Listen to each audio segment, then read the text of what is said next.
Whoever's done this, you better speak now. Pure agony, not knowing who did it. An Indianapolis man is fighting for every single breath at this hour. They left us for dead. Drivers plowing into people, cars, property, and then taking off. Watch as this silver SUV is caught on camera winding through Indy streets right after a hit and run. Yo, this dude just killed someone. The driver later arrested for running over and killing 50-year-old Anastasia Sandlin. She was walking her bike along Shelby Street. They just left my best friend there, and we're angry. We're really angry. Sandlin is one of 12 people in Indianapolis killed in hit-and-run crashes in the first 9 months of this year. But would you believe that number is just the tip of the iceberg? There are thousands of hit and runs every year you never hear about. There are life-altering crashes. We got our hands on IMPD's crash reports, and we were surprised to see the numbers. 5,049 hit-and-run reports in 2016, 543 of them with injuries. The next year, that number jumps to 5,539 hit-and-runs. The injuries jump too to 594. By October of this year, we are already at 4,236 hit-and-runs, with 398 involving injuries. We took our hit-and-run numbers and compared them to those from similar-sized cities like Columbus, Ohio, and Fort Worth, Texas. In Columbus, police reported just 3,635 hit-and-runs in 2017. That's actually lower than our number.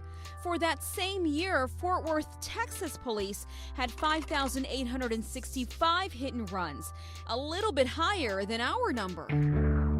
Whoever can come forward and tell us who did this to my mama. What's crossing your mind? What's going on? Why didn't you think to stop?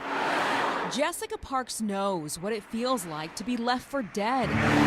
In May, she was hit by a car while walking across the street to work.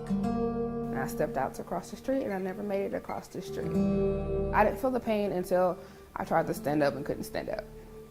That's when I knew something was wrong. Jessica's leg broken, and as she lay on that pavement, the woman who hit her drove away. I didn't really understand how somebody could do that. We just ran, jumped in the car, and took off after her. Thankfully, a couple of bystanders chased that woman down. She turned out to be in the country illegally. Maybe she was afraid, for what was going to happen to her. There is a lack of responsibility on the part of certain people, and that's what this is. Sergeant Doug Hustis is IMPD's chief crash investigator. He says in most fatal hit and runs, the driver is usually under the influence of alcohol or drugs. The rest of the time, though, they often run out of fear. Sometimes people don't have insurance, they don't have a driver's license, or their driver's license is suspended. They may be wanted, they may think they're wanted, they may get scared. It's unbelievable. The numbers are unbelievable, the lives that are affected.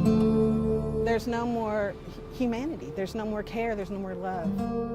For those who've lost a loved one or whose own lives were turned upside down, the time has come to raise a voice and put a stop to this callous crime. You make the choice whether you're going to stop or whether you're going to keep going. At some point, it needs to stop.